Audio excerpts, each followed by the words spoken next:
Hello everyone, welcome to Reddy chemistry classes.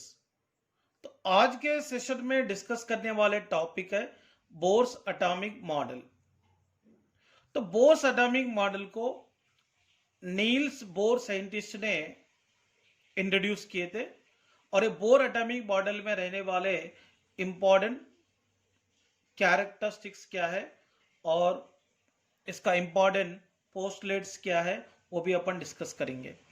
इसमें सबसे पहला पॉइंट है, देखिए आटम की सेंटर प्लेस में रहने वाले न्यूक्लियस के सराउंडिंग में इलेक्ट्रॉन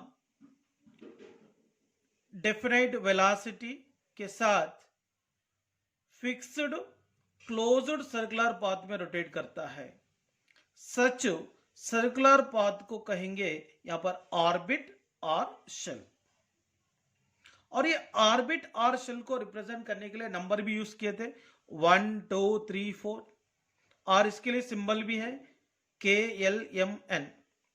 ओके, सो यहां पे देखिए न्यूक्लियस के सराउंडिंग में इलेक्ट्रॉन रोटेट होने वाले ये ऑर्बिट है n is equal to 1 that is the K shell, second orbit है n is equal to 2 that is the L shell, third orbit है n is equal to 3 M shell है, fourth orbit that is N shell है। Okay ना, मैं यहाँ पे एक पहला पॉइंट का और एक बार बताना चाहता हूं। The electrons revolve around the nucleus with a definite velocity in certain fixed closed circular path which is called orbit or shell. These shells are numbered as 1 2 3 4 or termed as KLMN from the nucleus. Okay, मतलब nucleus के surrounding में electron घूमने वाले पहला orbit है that is n is equal to 1 K shell है, second orbit n is equal to 2 L shell है, third orbit n is equal to 3 M shell है, fourth orbit that is n is equal to 4 N shell है।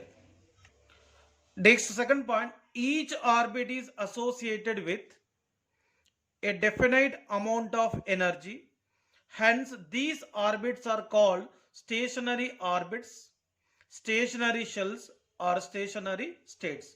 मान लीजिए अगर ये nucleus है, ये न्यूक्लियस के सराउंडिंग में इलेक्ट्रॉन जब पर्टिकुलर ऑर्बिट में घूमता है तो पर्टिकुलर ऑर्बिट में घूमने वाले इलेक्ट्रॉन के लिए मतलब एक फिक्स्ड अमाउंट ऑफ एनर्जी रहता है। इसका मतलब है तो पर्टिकुलर ऑर्बिट में रहने वाले इलेक्ट्रॉन एनर्जी को ऑब्जॉर्ब भी नहीं करता, एनर्जी को लॉस भी नहीं करता है।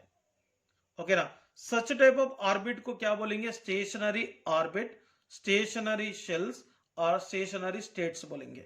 Okay, next one, third point है the centrifugal force of the revolving electron is a stationary orbit is balanced by electrostatic force of attraction between nucleus and electron।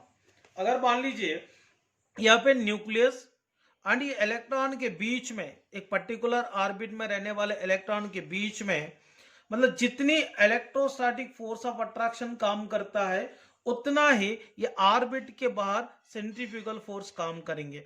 इसका मतलब न्यूक्लियस एंड इलेक्ट्रॉन के बीच में रहने वाले इलेक्ट्रोस्टैटिक फोर्स ऑफ अट्रैक्शन जितना होगा उतने ऑर्बिट के बाहर यहाँ पे सेंट्रीफ्यूगल फोर्स भी काम करता है। इसका मतलब electrostatic force of attraction between the nucleus and electrons which are balanced by the centrifugal force. Next point is angular momentum of an electron present in the particular shell is quantized, that is mvr is equal to nh by 2 pi। okay, मतलब यहाँ पे angular momentum of the electron in the particular shell should be quantized बोल रहा हूं। हर orbit का एक particular angular momentum value रहता है। अगर मान लीजिए अगर ये इलेक्ट्रॉन एक पर्टिकुलर ऑर्बिट में घूमेंगे तो यहाँ पे पर्टिकुलर ऑर्बिट में घूमने के समय ये न्यूक्लियस और इलेक्ट्रॉन के बीच में रहने वाले रेडियस r मानते हैं। अगर ये ऑर्बिट में जब घूमेंगे तो न्यूक्लियस और इलेक्ट्रॉन के बीच में इतना ही रेडियस मेंटेन होंगे। जब इलेक्ट्रॉन की जो मास है उतना ही रहेंगे। इलेक्ट्रॉन का मास कितना 9.1 इंटू 10 पावर माइनस 31 kg है और इसकी जो वेलोसिटी है वो भी एक पर्टिकुलर वेलोसिटी रहता है, पर्टिकुलर मास रहने वाले इलेक्ट्रॉन पर्टिकुलर वेलोसिटी के साथ न्यूक्लियस के सराउंडिंग में पर्टिकुलर डिस्टेंस में वो सर्कुलर पाथ में मूव करता है। इसीलिए यहाँ पे the product of mvr value हमेशा यहाँ पे NH/2 को इक्वल होंगे। इसलिए मैं बोल रहा हूं angular momentum of a electron in the particular orbit या particular shell should be quantized, मतलब पर्टिकुलर ऑर्बिट के लिए पर्टिकुलर एंगुलर मोमेंटम वैल्यू रहता है। अगर मान लीजिए मैंने n=1 अगर एक के शेल लिया तो इसकी जो एंगुलर मोमेंटम वैल्यू होता है mvr एक्चुअली फॉर्मूला NH/2 पे है। अगर मैंने n=1 लिया तो यहाँ पे 1 रखूंगा, मैंने n के जगह 1 रखूंगा, 1 इंटू h/2 पे, मतलब यहाँ पे पहला शेल में इसके एंगुलर मोमेंटम वैल्यू है h/2 पे इक्वल h/2 पे हो गए। अगर मैंने सेकंड शेल की बात करता हूं तो सेकंड शेल बोले तो एल शेल है, तो इसका एंगुलर मोमेंटम क्या होगा mvr 2h/2 पे, क्योंकि यहाँ पे n का वैल्यू 2 मैंने रखा हूं, 2h/2 पे हो गए, 2 कैंसिल हो गए, h/2 पे हो गए। मतलब angular momentum value should be quantized for the particular orbit और particular shell। तो वो याद रखना, इसका फॉर्मूला mvr NH/2 पे।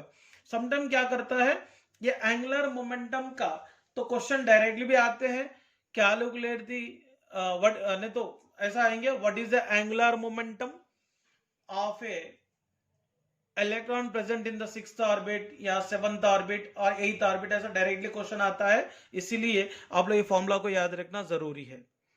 नेक्स्ट वन, मैं आप लोगों की 6th पॉइंट डिस्कस करना चाहता हूं, सॉरी 5th पॉइंट। देखिए यहां पर 5th पॉइंट में the energy of an electron changes only when it moves from one orbit to another outer orbit, how higher energy while inner orbit, how lower energies. The energy is absorbed when an electron move from inner orbit to outer orbit। तो एक बात यहां पे समझने की कोशिश करो, अगर कोई भी इलेक्ट्रॉन एक पर्टिकुलर ऑर्बिट में जब रहता है इसकी एनर्जी फिक्स रहता, अगर वो पर्टिकुलर ऑर्बिट में रहने वाले इलेक्ट्रॉन को जब एनर्जी मिलती है तो एनर्जी मिलने के बाद वो electron one orbit to another orbit को मूव कर सकता है। ओके ना, यहां पर देखिए ये पहला शेल है और ये सेकंड शेल है और ये थर्ड शेल है। अगर मान लीजिए इलेक्ट्रॉन पहला यहां पर है, ओके, और इसको कुछ एनर्जी मिला, एनर्जी मिलने के बाद इलेक्ट्रॉन ए शेल में से ए शेल में आएगा, इसका मतलब लोअर ऑर्बिट में रहने वाले इलेक्ट्रॉन को एनर्जी मिलने के वजह से लोअर ऑर्बिट में से किधर आ गए, हायर ऑर्बिट में आ गए। मतलब लोअर ऑर्बिट में रहने वाले इलेक्ट्रॉन एनर्जी को ऑब्जर्व करके हायर एनर्जी ऑर्बिट में आ सकता, और हायर एनर्जी ऑर्बिट में रहने वाले इलेक्ट्रॉन एनर्जी को लॉस करके लोअर एनर्जी ऑर्बिट में भी आ सकता है। जब ये दोनों एनर्जी लेवल्स के बीच में रहने वाले एनर्जी डिफरेंस को यहाँ पे कैलकुलेट करने के लिए अपन एक फॉर्मूला यूज कर सकते हैं, that is delta E is equal to E2 minus C1। देखिए 6 पॉइंट में यही बताए, the amount of energy emitted और observe in a transition equal to difference between the energies of two orbits, that is E2 minus E1। Okay, मैं एक बार short में bore atomic model की पोस्टलेट्स को मैं डिस्कस करना चाहता हूं। पहला पॉइंट मैं आपको बताना चाह रहा हूं, तो आटम की सेंटर प्लेस में रहने वाले न्यूक्लियस के सराउंडिंग में इलेक्ट्रॉन डेफिनाइट वेलोसिटी के साथ एक फिक्स्ड सर्कुलर पाथ में रोटेट होता है। सो सच सर्कुलर पाथ को कहेंगे ऑर्बिट और शेल। और ऑर्बिट और शेल को रिप्रेजेंट करने के लिए सिंबल क्या यूज किए, 1 2 3 4 और KL MN यूज किए। अगर न्यूक्लियस के सराउंडिंग में रहने वाले न्यूक्लियस के सराउंडिंग में रहने वाले जो पहला ऑर्बिट है वो n इज इक्वल टू 1 है, that is k shell. n is second orbit n is equal to 2 है, l शेल। और third orbit n is equal to 3 है, m शेल। और fourth orbit n is equal to 4 है, n shell.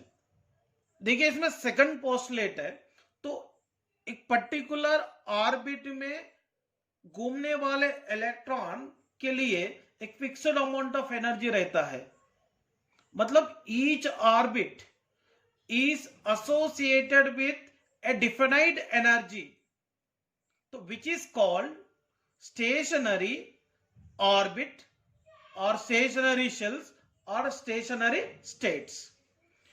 Next third point मैं बताना चाहता हूं, और न्यूक्लियस के सराउंडिंग में इलेक्ट्रॉन एक स्टेशनरी ऑर्बिट में क्यों घूम रहा है? क्योंकि न्यूक्लियस और इलेक्ट्रॉन के बीच में जितनी इलेक्ट्रोस्टैटिक फोर्स ऑफ अट्रैक्शन काम करता है उतना ही ऑर्बिट के बाहर सेंट्रीफ्यूगल फोर्स काम करेंगे। इसका मतलब न्यूक्लियस और इलेक्ट्रॉन के बीच में रहने वाले electrostatic force of attraction which is balanced by the centrifugal force. It is clear? Next point, angular momentum of an electron present in the particular orbit or shell should be quantized, that is mvr is equal to nh by 2 pi। मतलब एक particular orbit में जब electron घूमता है तो घूमने के समय इलेक्ट्रॉन की पर्टिकुलर मास रहेंगे और इसका पर्टिकुलर वेलोसिटी रहेंगे, पर्टिकुलर रेडियस में वो घूमता है। इसीलिए the product of mass and velocity and r always equal to the nh by 2 pi। so यहाँ पे पहला शेल में n is equal to 1 है, so that angular momentum that is product of mvr is equal to 1h by 2 pi हो गए, क्योंकि n की जगह 1 लिखे थे। सेकंड शेल में angular momentum that is the product of mvr is equal to, जब n की जगह 2 लिखा, 2h by 2 pi, 2 कैंसिल है, h by pi होगा। ओके, नेक्स्ट वन, अगर लोअर एनर्जी में लेवल में रहने वाले इलेक्ट्रॉन और लोअर ऑर्बिट में रहने वाले इलेक्ट्रॉन को जब एनर्जी मिलेंगे तो एनर्जी मिलने के बाद इलेक्ट्रॉन लोअर ऑर्बिट से हायर ऑर्बिट की तरफ मूव करता है, लोअर ऑर्बिट से हायर ऑर्बिट की तरफ मूव करता है। जब हायर ऑर्बिट से फिर लोअर ऑर्बिट में आना रहा तो कंपलसरी वो एनर्जी लिया था ना, वो एनर्जी को क्या करना पड़ता? लॉस करना पड़ता है।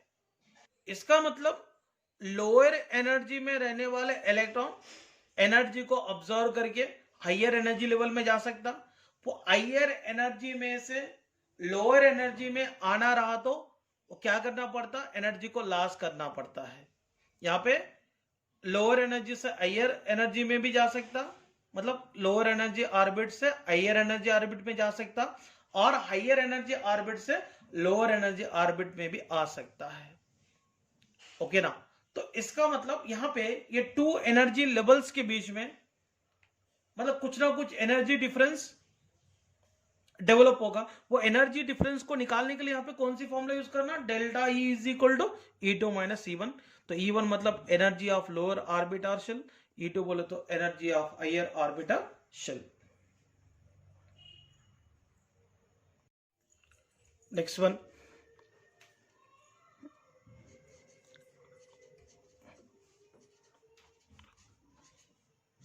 radius of various orbits। Radius of various orbit का कॉन्सेप्ट यहां पे डिस्कस करेंगे।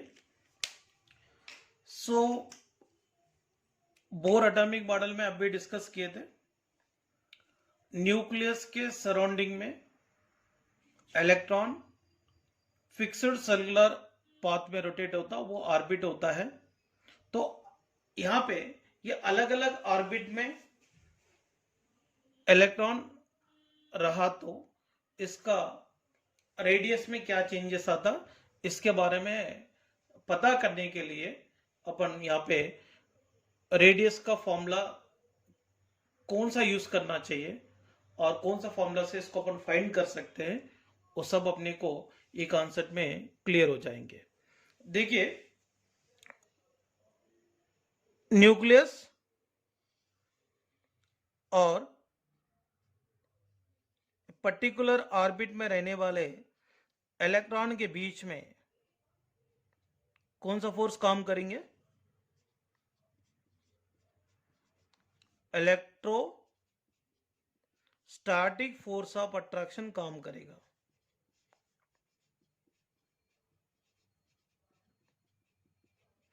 और यहां पे ऑर्बिट के बाहर जो काम करने वाले फोर्स है सेंट्रीफ्यूगल फोर्स है। कौन सा फोर्स है? सेंट्रीफ्यूगल फोर्स है। मतलब यहां पे जितनी इलेक्ट्रोस्टैटिक फोर्स ऑफ अट्रैक्शन रहेंगे उतना ही सेंट्रीफ्यूगल फोर्स काम करता है। इसीलिए electrostatic force of attraction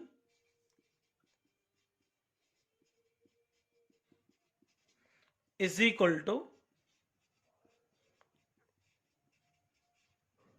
centrifugal force रहता है। प्लीज ये डेरिवेशंस को लर्न करने की कोशिश करो। तो यहां पे ज्यादा कुछ डिफिकल्टी डेरिवेशन नहीं है। Actually electrostatic force of attraction को फाइंड करने के लिए एक फॉर्मूला रहता, इसको याद रखना है, K Z E square by R square. और सेंट्रीफ्यूगल फोर्स का भी एक फॉर्मूला रहता, mv स्क्वायर बाय आर। तो यहां पर देखिए K Z E square by R square को आर इंटू आर लिखेंगे is equal to mv square by R. तो इसमें क्या करेंगे, इधर से आर और इधर से आर भी कैंसिल होगा। फाइनली यहां पे क्या होगा, K Z E square by R is equal to mv square होगा। इसको ब्रैकेट में रखता हूं, वेरी यूजफुल फॉर्मूला है, आगे काम में आएगा। अभी बताया था मैंने एंगुलर मोमेंटम का, according to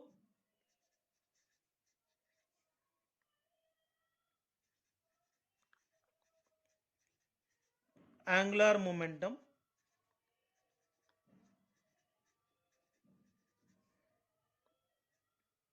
that is mvr is equal to nh by 2 pi v is equal to nh by 2 pi already है। m को और r को नीचे लेके आएंगे। इसको क्या मानते हैं, इक्वेशन 2। ऑलरेडी मैंने एक फॉर्मूला बताया था,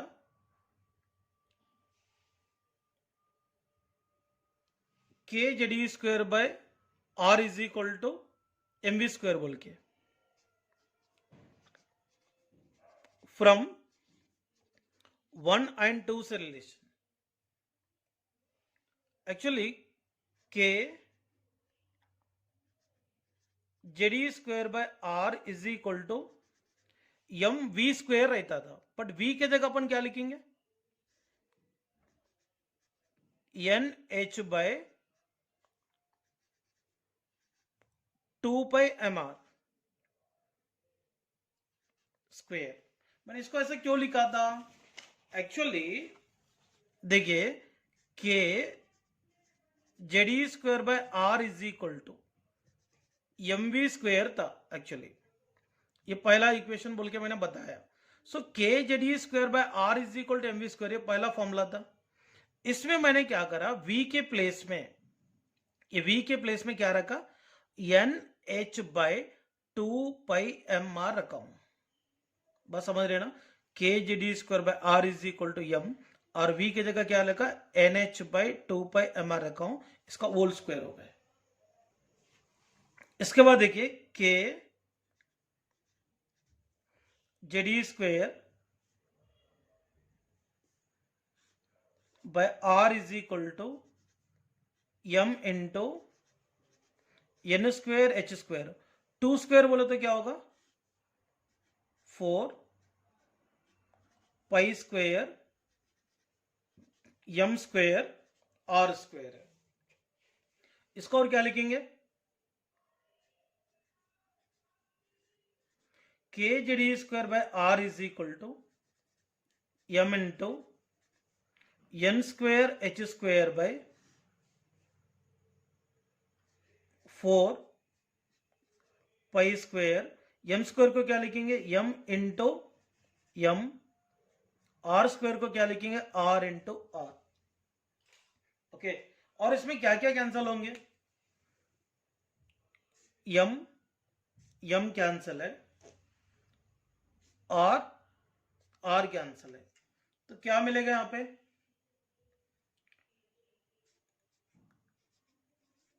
K Z E square is equal to N square H square by N square H square by 4 pi square M R. But यहां पे क्या करें, आर को इस तरफ लेके आएंगे, के जेडी स्क्वायर को इस तरफ लेके आएंगे, तो फाइनली यहां पे क्या होगा, R is equal to N square H square by 4 pi square M K Z E square आता है। ओके, और इसमें देखिए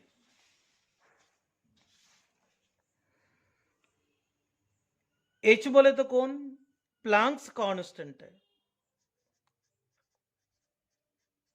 प्लांक्स कांस्टेंट है, और इसका जो वैल्यू है 6.626 इंटू 10 पावर माइनस 34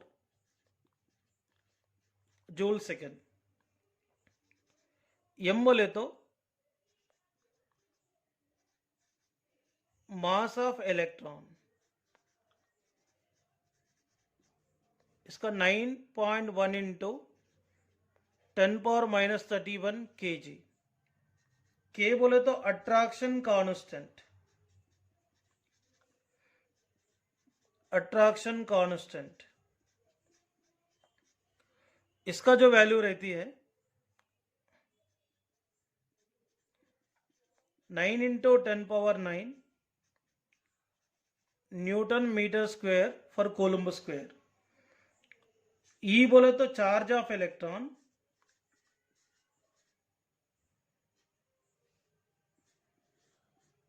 इसका 1.602 इंटू 10 पावर माइनस 19 कोलम, और यहां पे पाई बोले तो 3.14 है, 22/7 है, इसको 3.14 लिख सकते, 3.14 है। ओके, और यहां पे सारे वैल्यूज कांस्टेंट है, एच कांस्टेंट है, पाई कांस्टेंट है, एम कांस्टेंट है, के कांस्टेंट है, ई कांस्टेंट है। ये सारे कांस्टेंट वैल्यू को पुट करने के बाद यहां पर एक फॉर्मूला मिलेंगे, that is R is equal to 0.529 into, यहाँ पे एन स्क्वायर कांस्टेंट नहीं है क्योंकि ऑर्बिट चेंज हो सकता है, और जेड बोले तो एटॉमिक नंबर, ये भी चेंज हो सकता, वहां पे कौन सा आटम है कौन सा आयन है इसके ऊपर ये पूरा कैलकुलेट किया तो ये आता है। तो आपको यहां कोई रिसर्च करने की गरज नहीं है, ओके ना, रिसर्च करने की कोई गरज नहीं है, ठीक है ना, ये फॉर्मूला डायरेक्टली और याद रखे तो भी चलता है। ये पूरा वैल्यूज पुट करने के बाद इसमें आपने को ये फॉर्मूला मिला, आपको बार बार वैल्यूज पुट करने की गरज नहीं है। आपको आंगस्ट्रॉम में से सेंटीमीटर में कन्वर्ट कर सकते हैं, इसको आया हुआ वैल्यू को मीटर में कन्वर्ट कर सकते हैं, नैनोमीटर में कन्वर्ट कर सकते हैं, पिकोमीटर में भी कन्वर्ट कर सकते हैं। ठीक है, पॉइंट क्लियर हो गया होगा। Next one,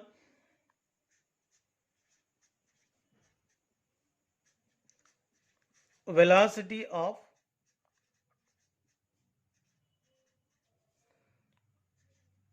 various orbit. तो यहां पर देखिए according to,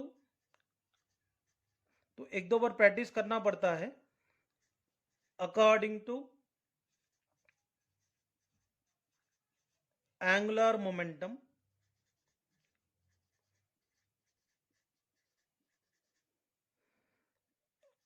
MVR is equal to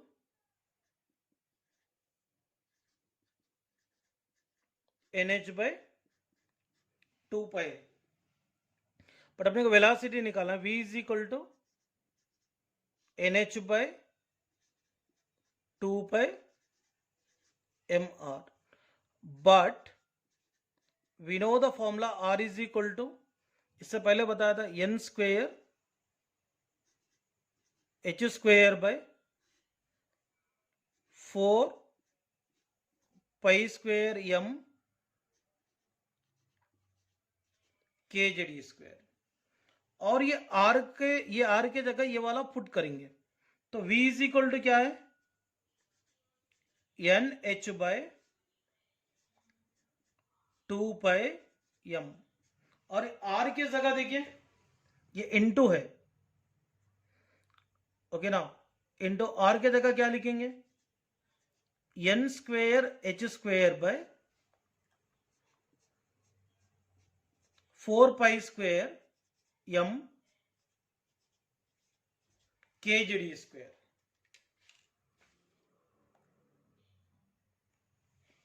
इसके बाद देखिए V इज इक्वल टू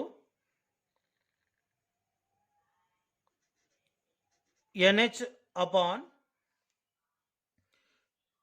यहां पे देखो 2 1 जा 2 जा, मतलब यहां पे बचा टू तो कैंसिल हो गए, यहां पे क्या है पाई m इंटू एन स्क्वेयर को क्या लिखेंगे n इंटू एन, और h स्क्वेयर को क्या लिखेंगे h इंटू एच अपॉन 2 बचा है 2, और पाई स्क्वेयर को क्या लिखेंगे pi into pi, okay, m K Z E square. अब यहां पे क्या क्या कैंसिल हो रहा देखिए, n n h h m m पाई पाई कैंसिल हो रहा। अब यहां पे क्या होगा, v इज इक्वल टू, इसको ऊपर ले, यहां पे बचा कौन है बताओ, 1 अपॉन, यहां पे बचा कौन, सब कैंसिल हो गई, NH बचा है, अपॉन यहां पे 2 पाई के जेडी स्क्वेयर, ओके, इसको ऊपर ले जाएंगे, सो V इज इक्वल टू 2 पाई के जेडी स्क्वेयर बाय NH, और यहां पे पाई का वैल्यू कितना 3.14, ई बोले तो charge of electron 1.602 into 10 power minus 19 coulomb, K बोले तो attraction constant 9 into 10 power 9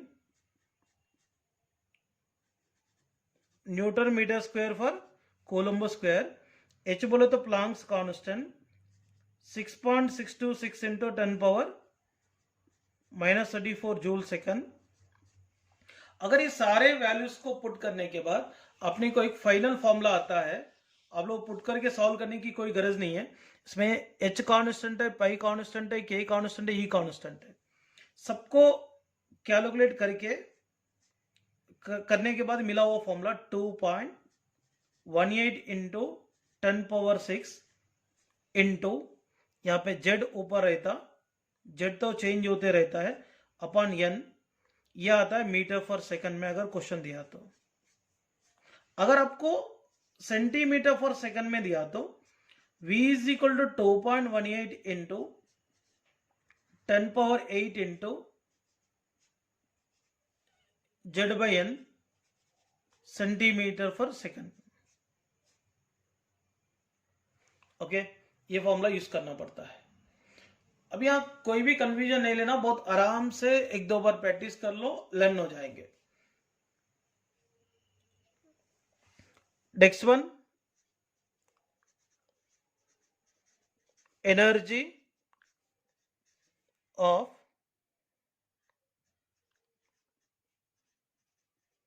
various orbits or shell.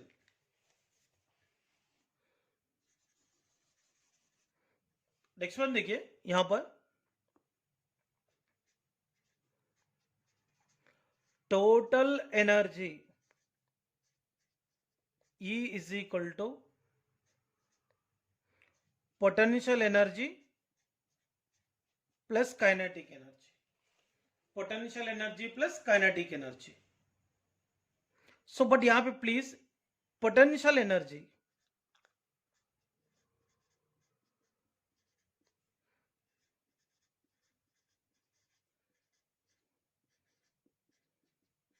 इसका जो फॉर्मूला है इसको थोड़ा याद रखना है आप लोगों की K Z E square by are.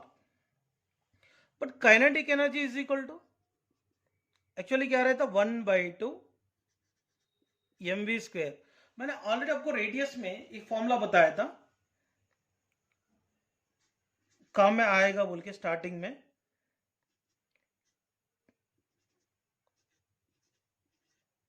के Z E square by R is equal to mv square है. मतलब mv स्क्वायर के जगह अपन क्या लिख सकते हैं के जेडी स्क्वायर लिख सकते हैं. Kinetic energy is equal to 1/2 mv square की जगह क्या लिखेंगे K Z E square by are लिखेंगे. अभी यहाँ पे अपने को पोटेंशियल एनर्जी पता हो गए और काइनेटिक एनर्जी भी पता चल गए. सो दैट अपन टोटल एनर्जी अभी निकाल ही सकते हैं. तो total energy E is equal to potential energy कितना है actually potential energy plus kinetic energy है. तो इसमें पुट करेंगे E is equal to potential energy क्या है minus K Z E square by R. Kinetic energy क्या है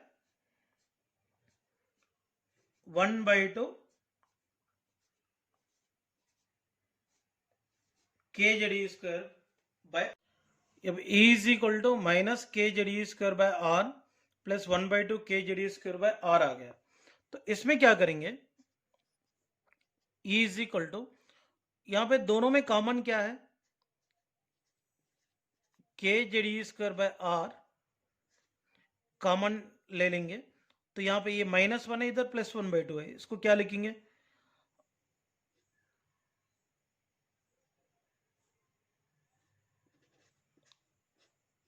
1/2 -1 लिखेंगे. तो 1/2 -1 डायरेक्टली मैं यहां पे समझा देता हूं. 1/2 -1 को क्या लिखेंगे -1/2 K Z E square by are. इतना तो बेसिक कैलकुलेशन मालूम होगा. ओके तो E का यहां पर आ गया -1/2 K Z E square by R. Okay but R is equal to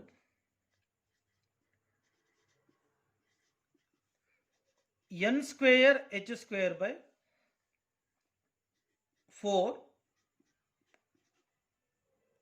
pi square m K Z E square. ये रेडियस में पढ़े थे.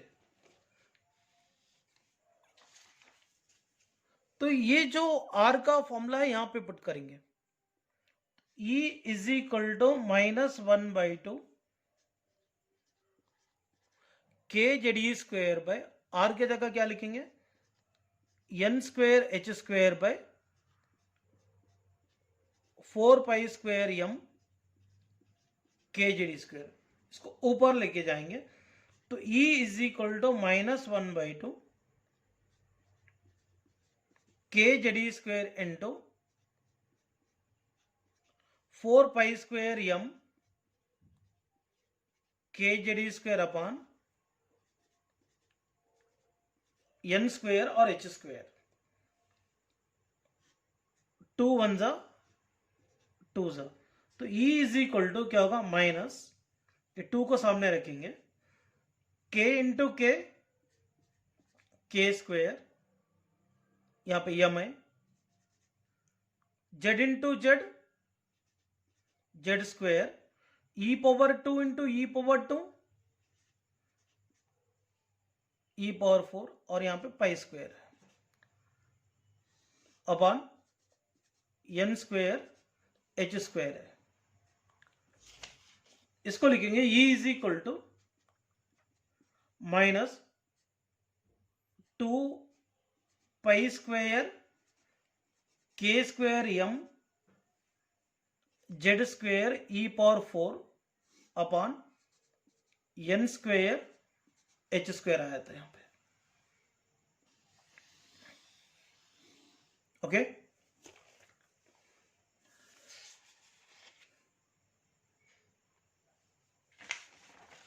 और देखिए ये फॉर्मूला में minus E is equal to minus 2 pi square K square M Z square E power 4 by N square H square है। अब इसमें देखिए के कांस्टेंट है, पता है अपने को 9 इंटू 10 पावर 9, एम बोले तो mass of electron 9.1 into 10 power minus 31, ई बोले तो charge of electron 1.602 into 10 power minus 19 coulomb, और एच बोले तो प्लांक कांस्टेंट। इसमें जेड स्क्वेयर और एन स्क्वेयर को छोड़कर सब कांस्टेंट है, और ये भी कांस्टेंट है, पाई इज इक्वल टू 3.14। मैं बार बार लिखूंगा नहीं। अगर इसके जगह ये कांस्टेंट की जगह सारे वैल्यूज को पुट करने के बाद अपने को एनर्जी निकालने के लिए एक फॉर्मूला मिलती है, that is E is equal to minus 13.6 into Z square upon N square. ये जो फॉर्मूला है अपने को इलेक्ट्रॉन वोल्ट पर आटम में निकालने के लिए काम में आते हैं।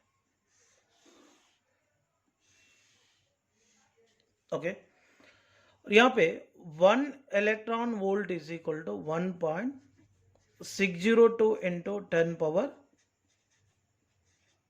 Minus 19 joules. यहाँ पे इलेक्ट्रॉन वोल्ट की जगह अगर ये वैल्यू पुट करेंगे तो अपने को फॉर्मूला मिलेगा minus 21.8 into 10 power minus 19 into Z square upon N square joule for atom में आएंगे।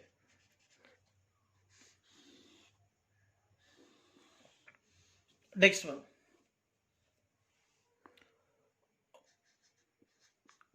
relationship between kinetic energy,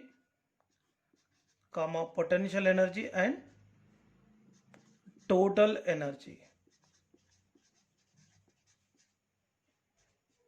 E देखेंगे।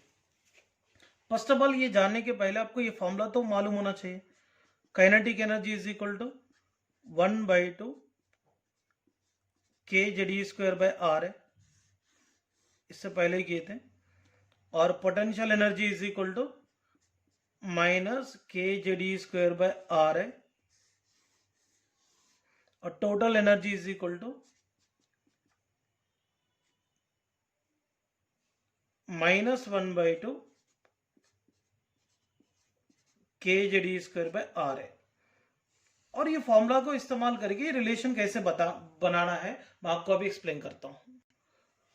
First one,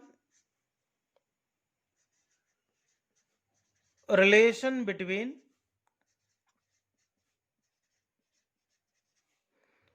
total energy and kinetic energy. Total energy का formula minus 1/2 K Z E square by R है। Kinetic energy का formula 1/2 K Z E square by R है। यहां पे क्या करेंगे, ई अपॉन काइनेटिक एनर्जी लिखेंगे। ई बोले तो क्या है, minus 1/2 K Z E square by R है। काइनेटिक एनर्जी बोलते 1/2 K Z E square by R है। इसमें क्या हो रहा है, K JD 1/2 K Z E square by R, 1/2 K Z E square by R cancel होगा, तो E by kinetic energy is equal to -1। यहाँ पे E is equal to minus kinetic energy relation आया है। Second one, relation between kinetic energy and potential energy. तो kinetic energy is equal to क्या है, 1/2 kZe²/r। Potential energy is equal to -kZe²/r है। तो यहां पे क्या लिखेंगे, kinetic energy by potential energy लिखेंगे। काइनेटिक एनर्जी क्या है, 1/2 kZe²/r है। पोटेंशियल एनर्जी क्या है, -kZe²/r है। यहां पे kZe²/r और kZe²/r कैंसिल होगा। कैंसिल होने के बाद क्या होगा, kinetic energy upon potential energy is equal to 1/-2 आएगा। देखिए इसको इधर ले जाते, इसको इधर ले जाते, -2 into kinetic energy is equal to potential energy relation आएगा। मतलब that is potential energy is equal to -2 into kinetic energy है। ये भी एक फॉर्मूला आया है।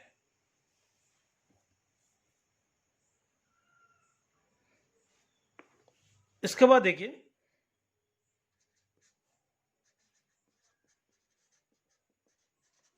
रिलेशन बिटवीन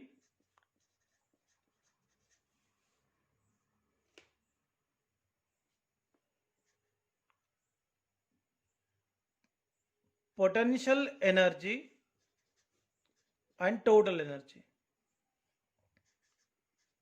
पोटेंशियल एनर्जी का formula -kZe²/r, energy is equal to -1/2 kZe²/r है।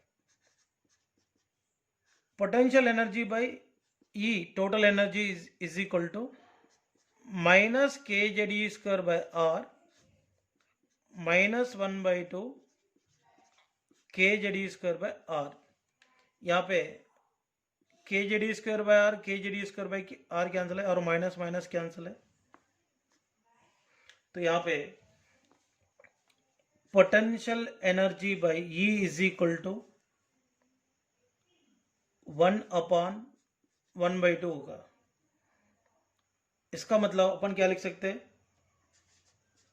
Potential energy by E is equal to 2। इसका मतलब यह फाइनली क्या होगा, potential energy is equal to 2 into energy. एक रिलेशन बन जाता है। सो ये सारे रिलेशंस को प्लीज प्रैक्टिस करो और पहले रेडियस अच्छी तरह से प्रैक्टिस करो, देन एनर्जी देन वेलोसिटी, इसके बाद एनर्जी बहुत अच्छी तरह से प्रैक्टिस करो और ज्यादा बेनिफिट होने वाला है। तो प्रैक्टिस करते रहिए। पहले ऐसा रीड करने से होता नहीं है, प्रैक्टिस करना पड़ता। 1-2 बार लिख के प्रैक्टिस करो, बहुत इजी है। दिखने के लिए बहुत आपको लेंथी डेरिवेशन जैसा दिखता है और बहुत इजी टॉपिक है। ठीक है बच्चों, थैंक यू।